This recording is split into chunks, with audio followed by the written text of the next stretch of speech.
How's it going, everybody? Bryan Alvarez here on Wrestling Observer Live. We are here every day, Monday through Friday, noon Pacific, 3 Eastern, Sundays, 3 Pacific, 6 Eastern, Saturday mornings with Jim Valley, 10 a.m. Pacific, 1 Eastern, Sundays with Andrew Zarian. And it's Thursday here on the show. You know what that means? We got a lot to talk about. Our main man, Lance Storm, is going to join us today. Yes, a rare Thursday appearance with Lance. But hey, tonight is TNA Impact, so we can talk to him about that. And we got a lot of news. Worlds Collide is tomorrow. SmackDown is tomorrow. We got an interesting edition of Collision, which is taking place on Saturday, which we're going to talk about here, as well as, you know, all of these NXT, what do they call it next week? Homecoming. We got to talk about Homecoming. Got an update on that. And then all of the news. Jerry the King Lawler pulled out of some upcoming personal appearances due to an undisclosed health-related reason. Hopefully everybody's all right with him. We got more on WrestleMania in Saudi Arabia. It's coming in 2027. And there was more information about this on the Wrestling Observer Radio with Dave Meltzer for subscribers last night, so we'll talk about that.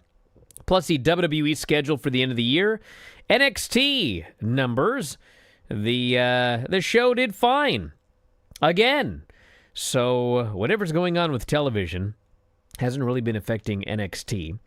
And we'll also talk about price increase for WWE tickets. They pretty much announced that. And if you have some disposable income, you can get a Mr. Iguana La Yesca plush. But you'll be paying almost as much as a WWE ticket.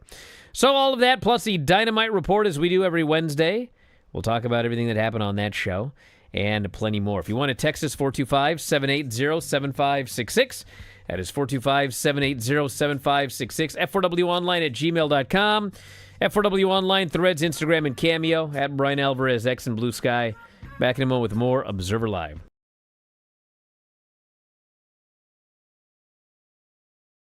Just a quick note before this free video. If you click like and subscribe, I'd be very thankful. It is the annual Christmas show. We have Big Vinny V as always, who's wearing a hat. Can confirm. Sean is here as always. He is not festive at all. I forgot my hat. Granny is here. Granny, what's going on? Hello. Craig is here, not festive at all. Yep. And we have Filthy Tom. Oh boy. Should we do shots now? No. I think I should probably watch this for a second. Oh my God. Granny is doing a joyride.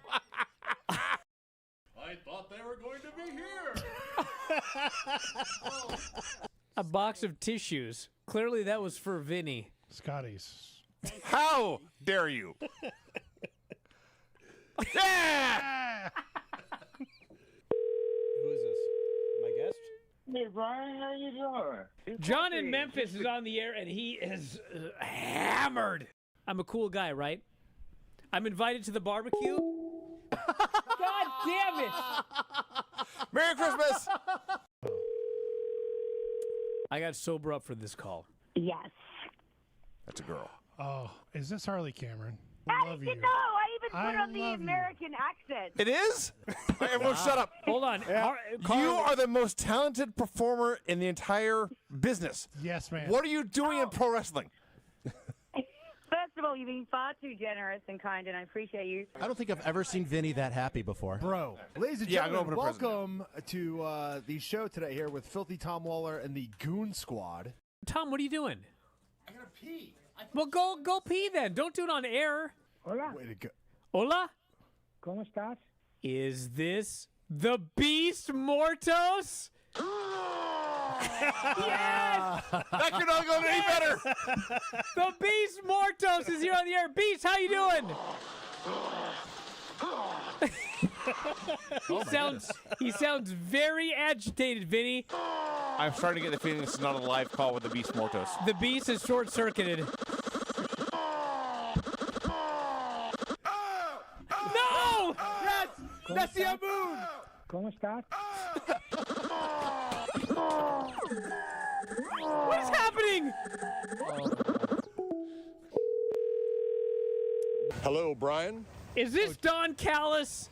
Rob is using the Meltzer star rating for his urinal visits. Just so you know, I'm 7 stars, baby. So that's it. If it's 7 stars, I want to see it. What?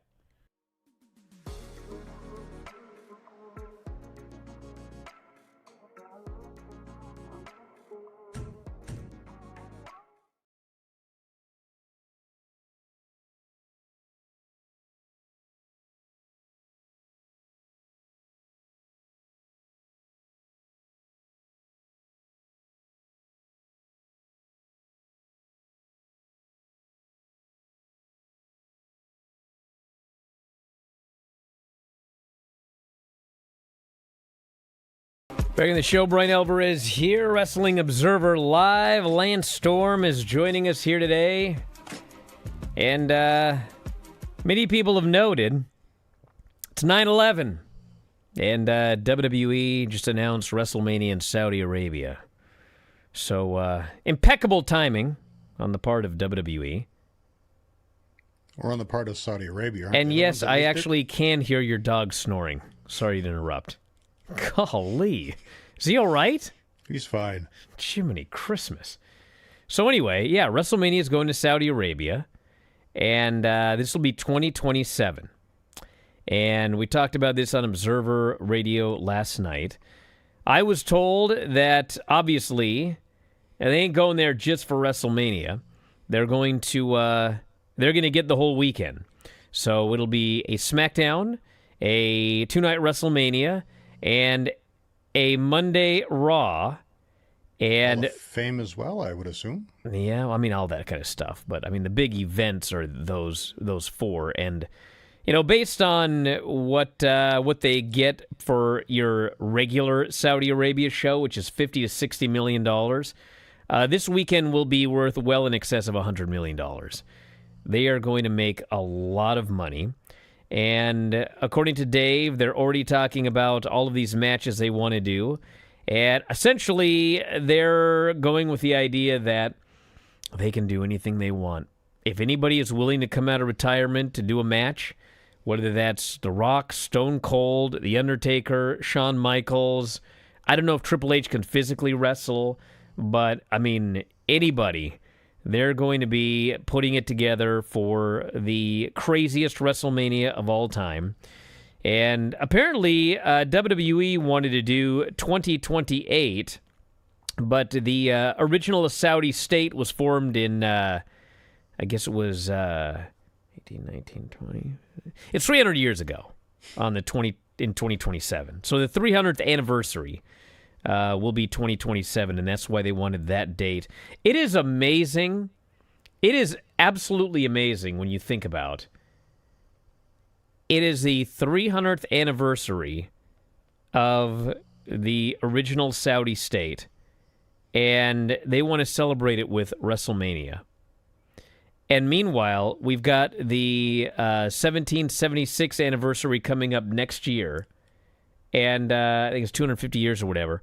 And on that date, it will be celebrated with a UFC event at the White House.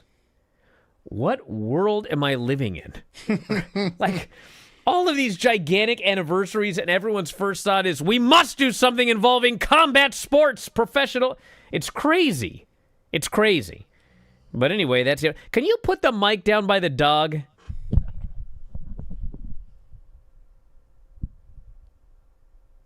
Now he's going to stop. Nope, he didn't. Golly. I mean, don't kick him, but can you nudge him a little bit so he... Don't. I'm not kicking my dog. No, don't kick him, I said, but can you nudge him a little bit? Hey, buddy, wake up there. Yeah. All right. It'll be interesting with wrestling? With Mania in Saudi Arabia. Obviously, all the indie shows and WrestleCons of the world aren't going to Saudi Arabia. Very It'll be unlikely. Interesting if they try to do something as a group somewhere in the States for all those fans that might not be too happy that WrestleMania is no longer available to them live. Well, what Dave mentioned, and this is not confirmed, okay? But apparently it has been discussed of the idea of doing 2 WrestleManias for those fans. So basically, they will give WrestleMania to the Saudis in 2027, make their $100+ million, and then that same year there will be a second WrestleMania weekend for fans to travel to. So that's unconfirmed, but that seems to be one of the working ideas of attempting to do a year with 2 WrestleManias. Which, I mean, when you talk about like 2 WrestleManias, and then now we've got a 2-night SummerSlam, and then they want to make WrestlePalooza on par with WrestleMania and SummerSlam. It's kind of like You're going to the well once too often. we are. But hey, you know what? Not to interrupt your thoughts, Lance, but I should bring this up because it's on that same topic. So they had an interview with Mark Shapiro, and he basically, explained this Vince McMahon fella. He priced tickets for families. He wasn't so much focused on maximizing ticket prices. He wanted families, and this is what Shapiro said. I don't know what Vince is thinking, but that's what he said. And he basically said that we could be making a lot more. And so for those of you that think that wrestling tickets, WWE tickets, are too high, I hate to break it to you, but they're planning on raising them even more. So I think they're going to keep raising ticket prices until they finally price the majority of fans out of events, at which point they will then drop ticket prices. There's a lot of kids that were introduced and became wrestling fans because their parents or grandparents took them to live events. And they became fans, and then they started watching on television. I think this may be short-sighted, that give fans a decent price so they can attend live and get hooked. They will watch your television show, and then you can sell that television show for billions of dollars in TV rights fees. I don't know if you need to price gouge your grassroots. Well, I mean, the issue here, I'm not defending the increase in ticket prices, but I'm telling you what's going on here. And that is, it's a publicly traded company. And the TKO stock just hit an all-time record. And he's not talking to you, the wrestling fan. He's talking to shareholders. And he's explaining that we're going to be making a lot more money because there's still a lot more money to be made here on tickets. And, obviously the fans are the lifeblood of keeping the thing alive. But, in the meantime, what they need to do is they need to keep those shareholders happy. And the day will come where they need to drop ticket prices, but that day is not now. Yeah, it's not just wrestling. Eventually, the very rich will realize that the middle and lower class are their grassroots, and you can't just kill them off so you can get richer. So anyway, anything else on WrestleMania and Saudi? I'm curious how upset fans will be, and if WrestleCon or heck, maybe even AEW decides to run a big event so fans can attend live in the U.S. They also, I should mention this because he had another comment. It's not just fans that are, I don't want to say gouged, although some people would, but he basically said, cash kills. The most important thing to me is cash. And this goes for cities. He goes, if we have a St. Louis going up against a Des Moines, Iowa, and you want us back there, and you've broken records and sold out both your arenas, you have to pay for us to come back, or else we're going to take it to another town. That goes for NXT, Raw, SmackDown, UFC. I mean, they're charging everybody as much as they can. And if not, they'll just go to another town. So, I mean, the good news, if you're a wrestling fan, is TNA and AEW exactly are reasonably priced tickets. Well, not only that, but there's going to be a lot of buildings and towns that are going to be happy to bring in AEW and TNA because they can't get WWE because another town's willing to pay more money. So, in the end, this is, in some ways, good for the wrestling business. If you're strictly a WWE fan, this is not good news for you. But if you just want to buy a ticket to go to a wrestling show with your kids, I mean, you're going to have a lot of options. If you got a lot of money, you can go to WWE. If you don't got a lot of money, you can go to AEW, you can go to TNA, And I'm sure that all of these companies that build shows and weekends around WrestleMania, hey, there's All In, there's All Out, there's Bound for Glory. You know, there's a lot of different shows that you'll be able to build around. Won't be as big as Mania, but, you know, maybe you can make it as big. So that's the update. Back in a moment with more Observer Live.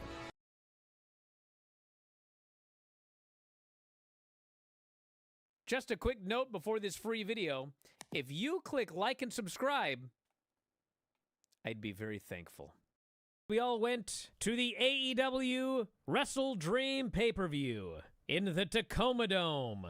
What a dump.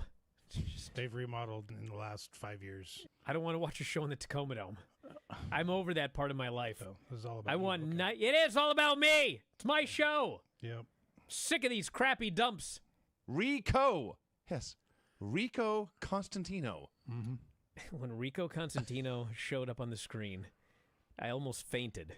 If you would have slapped me with a bass, I would have been less surprised. A bass, Yeah. you say? Excuse me? You heard me. Now, you mean the fish or like a bass, the instrument? No, a bass. Well, he would have said a bass if he meant a bass. Shibata hooks a rear naked choke, and Shibata's shoulders were down, and the referee counted 3. I don't care what happened in Florida in 1973. That is an Eddie Graham babyface finish when he wanted to heel to get a fluke win. The crowd hated it. Hated it. You know, people are upset that Adam Cole's back as a babyface or whatever.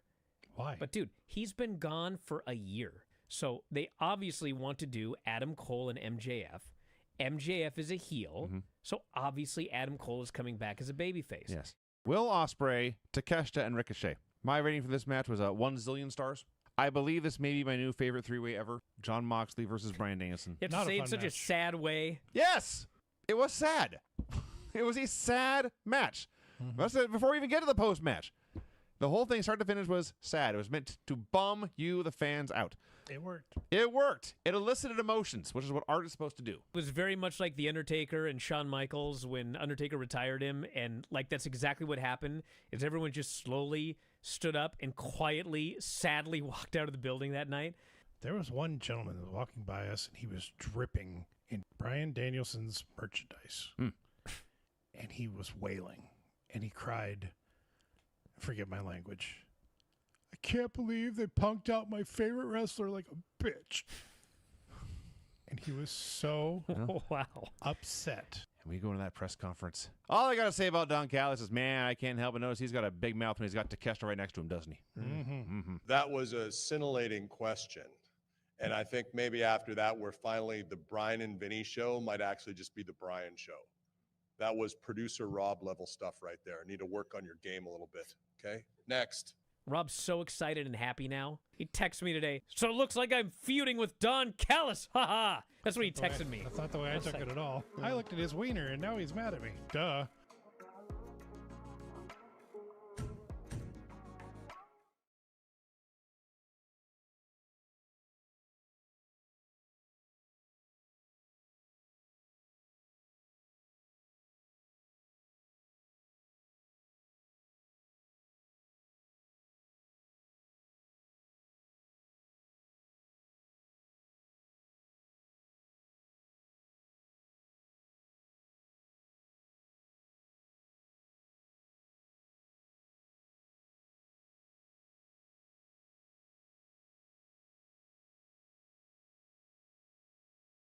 Is here, Wrestling Observer Live. Apparently, I've been putting Mike Sempervive in the description over and over. Old habits die hard, brother. He's still here in spirit. How long did Mike have a run for? He was on forever. Forever. Decades, it seems like. At least a decade. I want to mention that another thing mentioned on the Observer radio show tonight, which I don't know if we'll ever find an actual answer to this question, but I was specifically told that Stephanie Vaquer is not injured. Dave said that he asked WWE and they said minor injury. I was told something is up, but she's not hurt. So all I can tell you is this. She was not on Raw Monday, and she was scheduled to be there. They were going to do a contract signing, and she wasn't there. I believe she wasn't at the London shows either. And they were very vague on Monday. They said we believe the match is good for the pay-per-view, but it was very vague. And then, like, the next night, she just shows up on NXT and they announce a match for the following week. So, I mean, she wasn't at Raw to get cleared. I mean, could have been an immigration issue. Who knows? Yeah. But anyway, she is wrestling next weekend. So I was told not injured, but something's going on. And then I do want to talk about this as well, because I've had a lot of people talking about this one. Last night on Dynamite, they announced a tournament for a shot at the unified title coming up at All Out. Okay? Not the Continental Classic. No, this is the unified title, which is the Continental belt and all of the other belts. Which, does anybody remember what belts they are? It doesn't matter. But the point is, they announced there's going to be a three-way for the unified title at the pay-per-view, and they are doing 3 matches to determine who goes into the three-way. So the matches are Mascara Dorada versus Beast Mortos, Takeshita versus Anthony Bowens, and Michael Oku versus Okada. And I heard that, and I thought, what? Who's the champion? Because I thought I knew who the champion was. I thought it was Okada, and I went and looked, and in fact, it is Okada. So they announced 3 qualifiers for a shot at Okada's title, and Okada is in a qualifier. And 3 qualifiers for 2 spots. 3 qualifiers for 3 spots. It's going to be a 3-way. Well, the champion has to be in it, so you only need 2 spots filled. Well, no, apparently not, according to this, because in theory, if Oku beats Okada, Okada is not in the match for his belt. Unless his match with Oku is for the title. Well, here's the thing, okay? Sounds really dumb. Here's the thing. On the show, they showed a graphic for this, and there was no mention that Okada's title on the line, okay? When Excalibur promoted this verbally, there was also no mention of Okada's title being on the line. Now, I woke up this morning and people told me, no, the title is on the line. And I said, what are you talking about? So I went on Twitter, and what I can tell you is Tony Khan on Twitter announced that Okada's title is on the line against Michael Oku. Now, if you want to ask why Michael Oku is getting a shot at the Continental, I can't answer this question for you, okay? But it was announced on Twitter, and I did this morning. I went out of my way to go back. It was never mentioned on the show that the title was on the line. So that is the update. Michael Oku and Okada is for the title, per Tony Khan on Twitter. Got it? Tournament to declare who should get a shot at the title. Yes. He has to qualify to defend his own title in this tournament. Got it, everybody? All right. All right. I don't know why they had to make it so complicated, but they did. So there you go. By the way, man, this Michael Oku, he's great. Love the guy. Friend of the show. Nice fella. But how in the world did he get a title shot before a hologram? Can anyone answer this question for me? Hologram's 30-0, everybody. 30 wins, no losses. This guy can't even get in a qualifier for this tournament. But Michael Oku, he's got his shot. So there you go. All right. What else do we have here today? There's actually news for once in our lives. It's kind of been slow lately. Jerry the King Lawler set to miss some upcoming personal appearances. Undisclosed health reason. He was scheduled for Horror Hound 2025, but he is not there due to personal matters. Lex Luger is the replacement. And he is, quote, focusing on some health issues, according to PW Insider. He did suffer a stroke in 2023 and a knee replacement in 2024. He did say in March, I feel good. My knees are a little under the weather. Had my right knee replaced 7 months ago. And they say it takes about a year to get that back to normal. Then the left knee needs to be replaced. I'm going to wait a while on that one. Something that's here constantly every day is basically the impact of the stroke. I want to say gotten over. I haven't gotten over it. The effects are always there. Whole right side of my body is damaged. Can't really write too good. Can't draw worth a darn. Still can still sign an autograph, he says. But other than that, he feels fine. So hopefully whatever's going on with him, he's all right soon. But, that's another one. Jerry the King Lawler. I don't know if you guys ever watched Lawler wrestle, but both knees need to be replaced. Well, he is 75 and did a fist drop. He did do the fist drop off the middle rope. Forever. Yeah. I know 75-year-old people that need knee replacements that never wrestled. The not being able to draw anymore as an artist must be frustrating. That must suck. So all the best to Jerry anyway. All right, we got some schedule updates for WWE. The annual tradition of WWE running Madison Square Garden appears to be done this year. It's not happening. They are running a Madison Square Garden show on November 17th, and it will serve as John Cena's final appearance in that building as an active wrestler. November 17th, Madison Square Garden. PLEs and AEW pay-per-views head-to-head. No more planned at this point after the All Out show next weekend, when we'll have WrestlePalooza and All Out kind of going head-to-head. They moved All Out, but I did hear, and if you remember what we were talking about with Mark Shapiro and the way they do business, this is exactly what I said was going to happen. There are a lot of discussions about this, what they're going to do head-to-head next.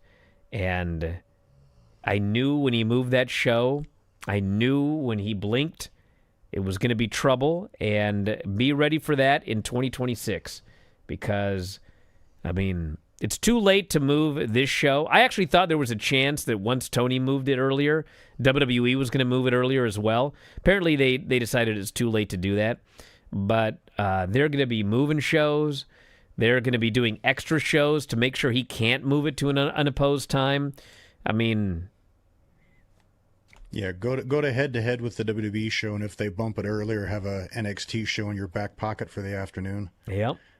So I knew it would happen, and they pretty much have talked about it internally. So that's what's coming up next for those battles.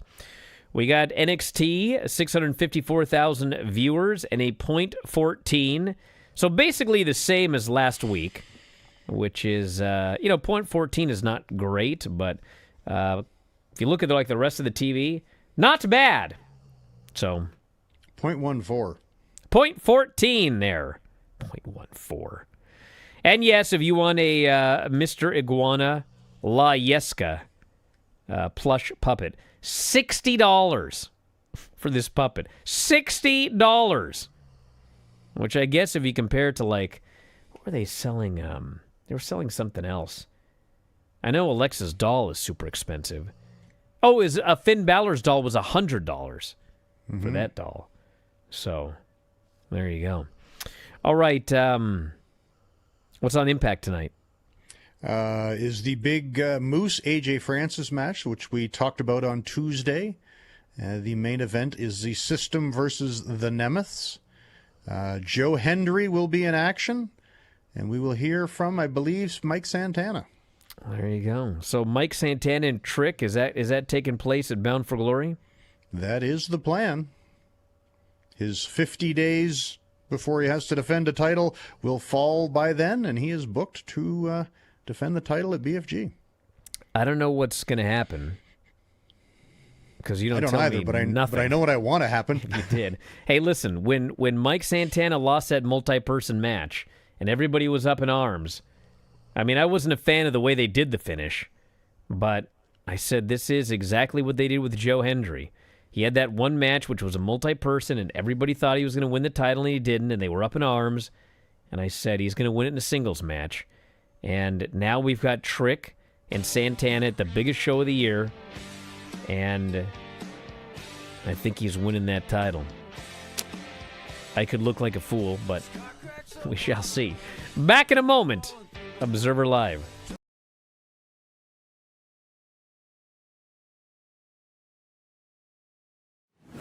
Check out this free video and make sure you hit like and subscribe. If Truth didn't have the best weekend in this company, then Mr. Iguana did. Oh, yeah, this guy is over, dude. We'll get to him in the Worlds Collide review, but He's got merch up on WWE shop. he's going to make so much He's got these money. kids that want to see more Mr. Iguana. Yeah. So His face paint is so funny. I must stop you right here. It's not face paint. Oh, would you stop? It's head paint. Yeah, it looks, he paints his whole damn head. It looks like he's gets held upside down and they just dunk his head in green paint. Yes. It's absolutely bizarre. And when he's not wrestling, he wears the round silver spectacles. Yes. And he flicks his tongue constantly. Yes. As an iguana would. And Del Toro and Octagon do whatever, and people are patient, but they don't care. And then Iguana tags in, and they are hyped. It took about 7 seconds to make himself my favorite luchador. He starts, I forget who he's in there with, but the guy offers a handshake, and so he licks it because he's an iguana, and then he gets hit with a shoulder tackle, or it's a chop. He takes a chop, he drops to his back, he sticks all four limbs straight in the air. Yes. He's playing dead like an iguana would. So then he brings in the puppet.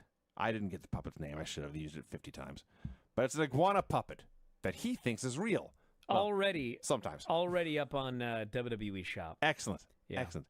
You know if Harley Cameron's doll is on the AEW? I do not know. It's not. Okay. It's not. Yeah. Just throwing that out there. So he starts doing spots with the puppet in his mouth. He lets the puppet try to get the pin. And amidst all the silliness, Conan says, you know this, Mr. Iguana, he's most popular with children. I liked how as soon as the puppet started doing spots, Corey Graves goes, is that legal in Mexico? And without skipping a beat, Conan goes, yes. Low on the list of things you will see in a Lucha Libre match, especially in AAA. So he starts using the puppet more as a weapon, or as a distraction, I should say. But it ends up with Lindsay Dorado getting a hold of this puppet, and he snaps, and he stomps the puppet, and he grabs the puppet, and he Spanish flies the puppet. This crowd is outraged. They're pissed. They're furious. But you know he's even more pissed and furious. It got more heat than anything else. Maybe on the entire show, Mr. actually. Goddamn Iguana. They were who's furious. Seething, and his eyes are breaking out, and he snaps and just rips ass. He grabs his own lizard and is whipping these guys with it. And then they remember it's just a puppet, and they stop selling. This was a very, very fun match. I liked it a lot. And there's a lot to learn here about marketing. Yeah.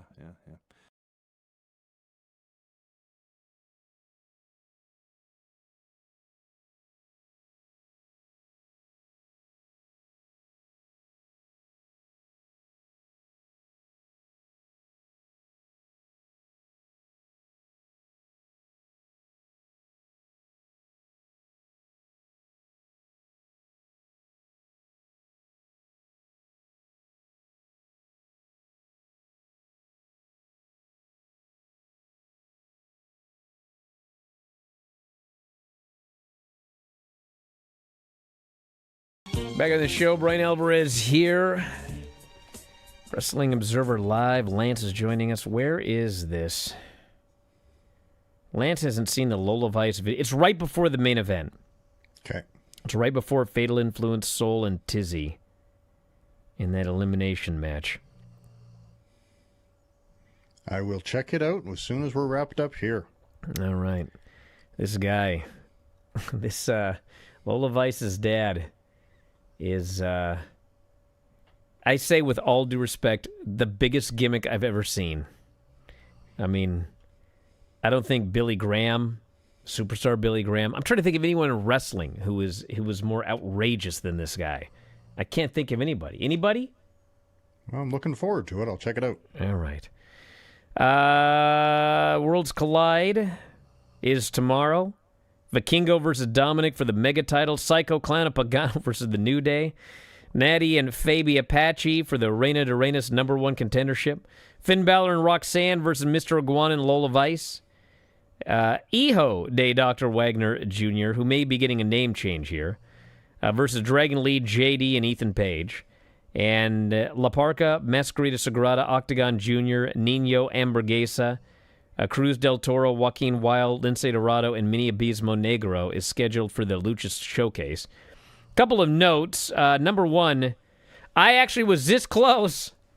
Somebody actually had a front row ticket for me. Oh, man. But, You're gonna drive it? Well, I can't drive it. I won't make it if I drive. I actually probably could if I left now, but... Is it Friday or Saturday? It's Friday.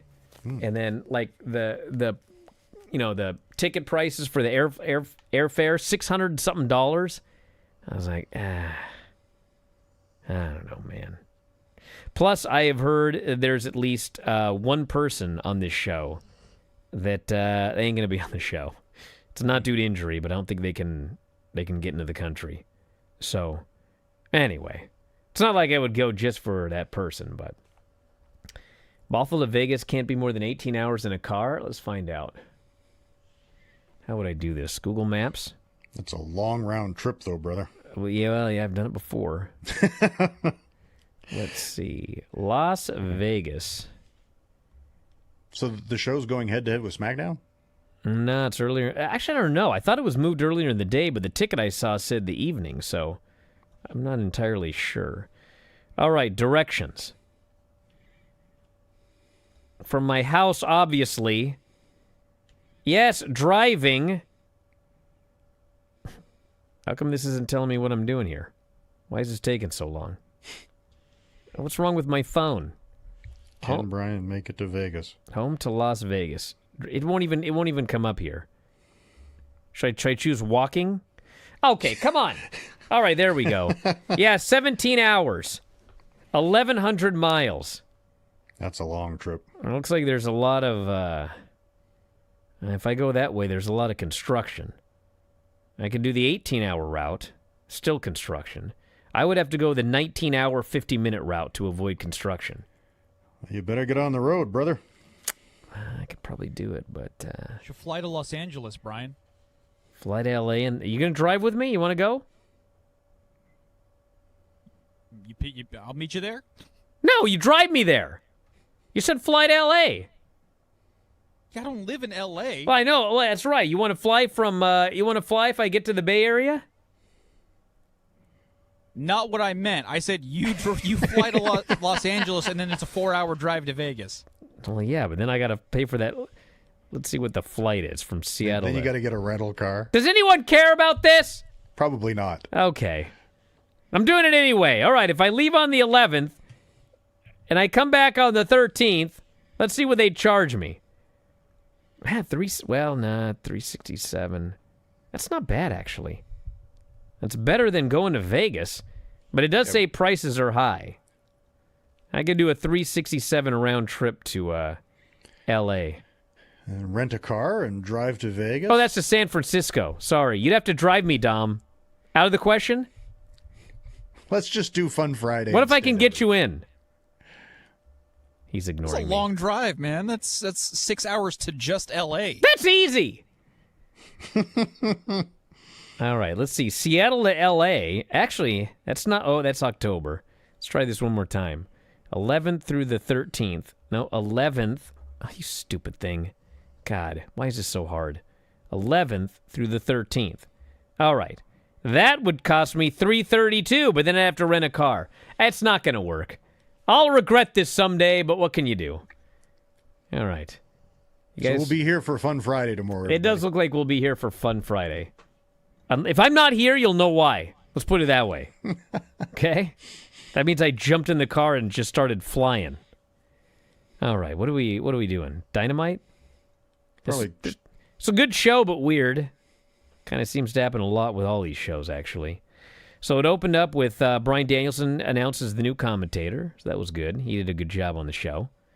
They did immediately announce that on the show, keep in mind on Wednesday, we did the whole Dynamite lineup, And they had not announced, as of 4 o'clock Eastern, the Ops and Brodito versus the Young Bucks and the Death Riders. That's a big match. 10 of the biggest names in the entire company they could not advertise in advance. Because I don't know if you guys are aware of this or not, but this is really hard. So then we had Hangman and Josh Alexander, and they had a good match other than, people nearly dying multiple times. I thought for sure someone was going to get killed. Alexander got dropped on his head twice, and then poor Rocky Romero was thrown off the apron but missed Lance Archer and splatted on the ground. And finally, Hangman hit the buckshot and won. And then Kyle Fletcher came out to cut a promo. And, it's funny. People are defending this, saying that this is a stipulation, but the one later in the show was a verbal agreement. No, this was a verbal agreement as well. Hangman said, leave the Don Callis family in the back. I will give you a title shot if you promise to leave them in the back. And Kyle said, it won't make no difference. I will leave them in the back, and I will leave with the title at the pay-per-view. So they announced that at the pay-per-view. It is Hangman versus Fletcher, and Fletcher has agreed to leave everybody in the back. They immediately do a segment, actually it was a little bit later, where Ricochet challenges Shelton.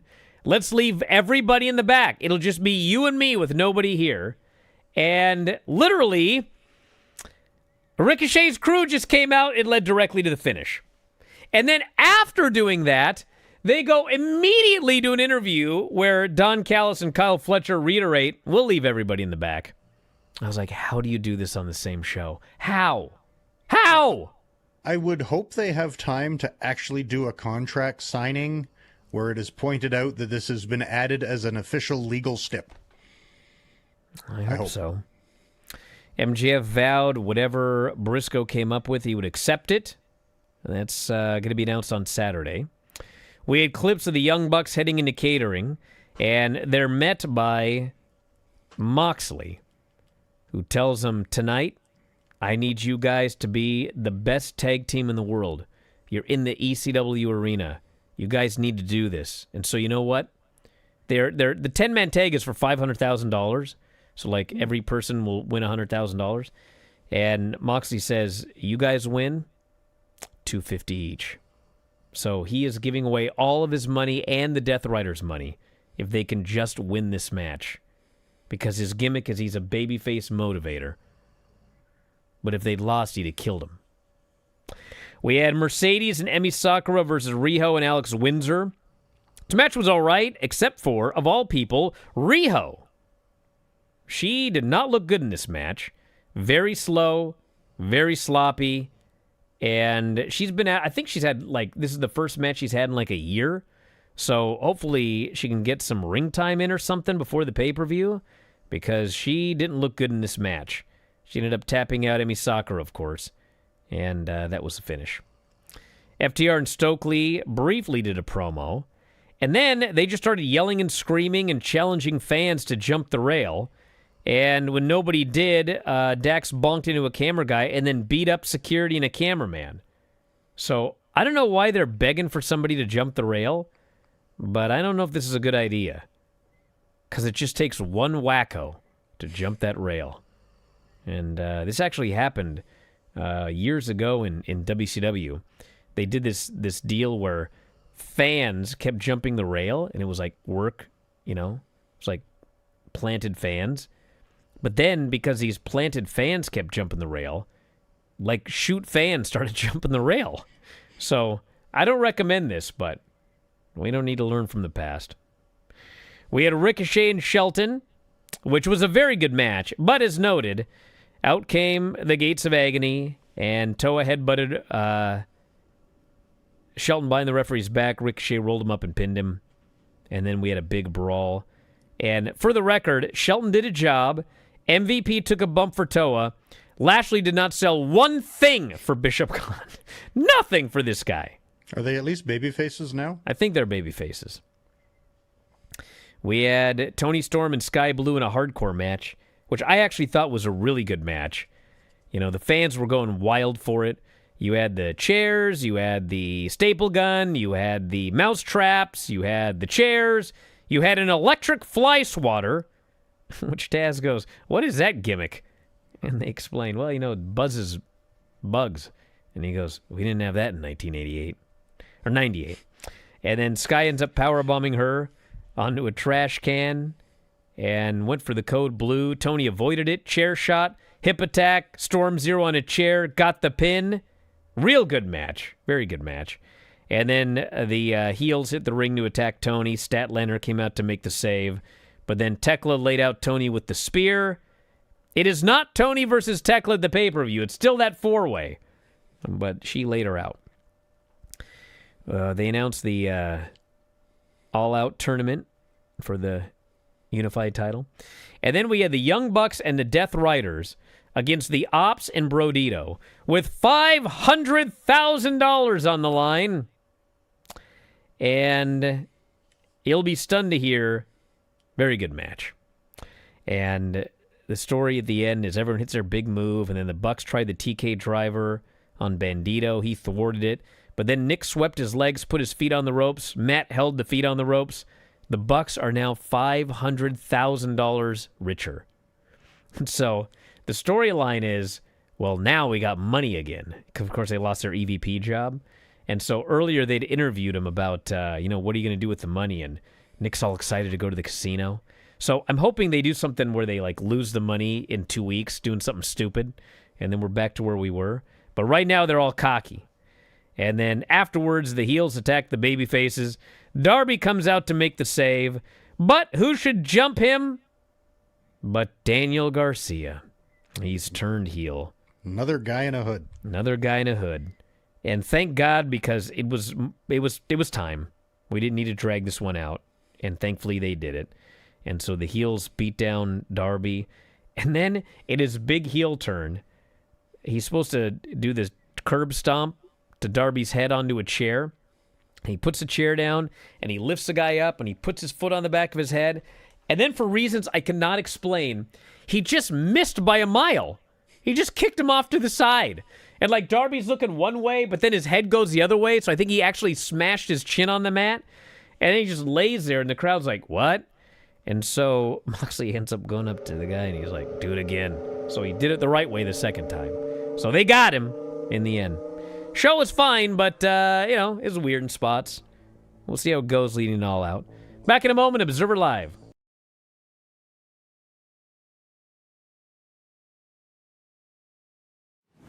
Check out this free video, and make sure you hit like and subscribe.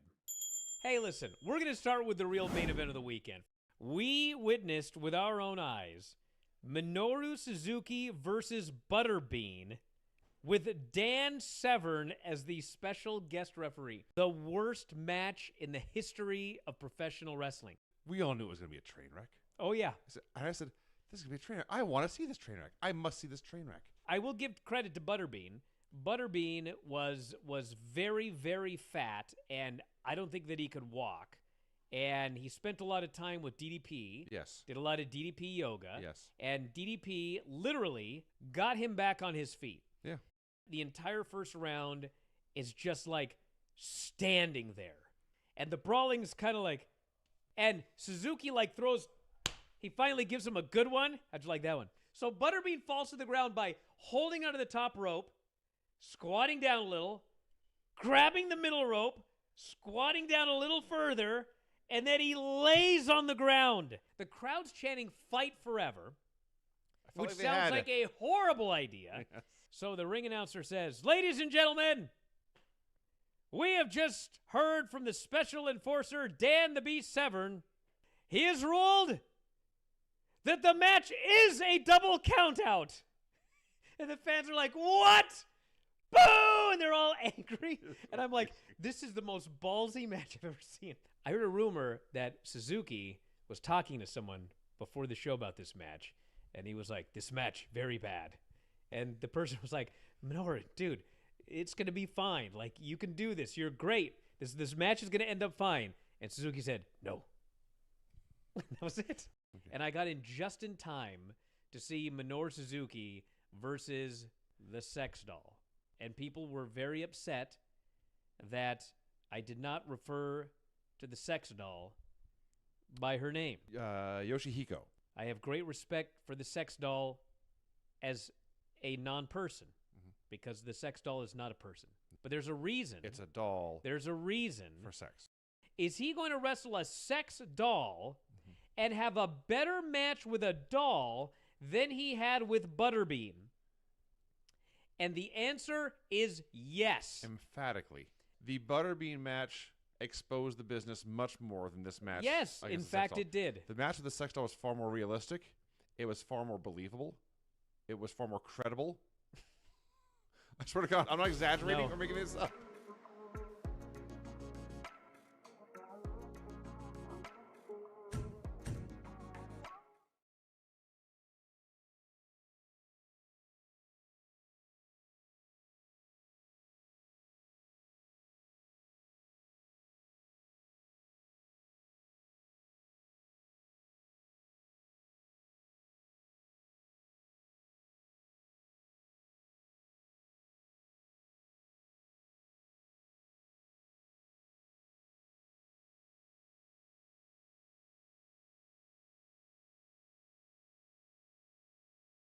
Back in the show, Bryan Alvarez here, Wrestling Observer Live. Lance is joining us. I just got an email.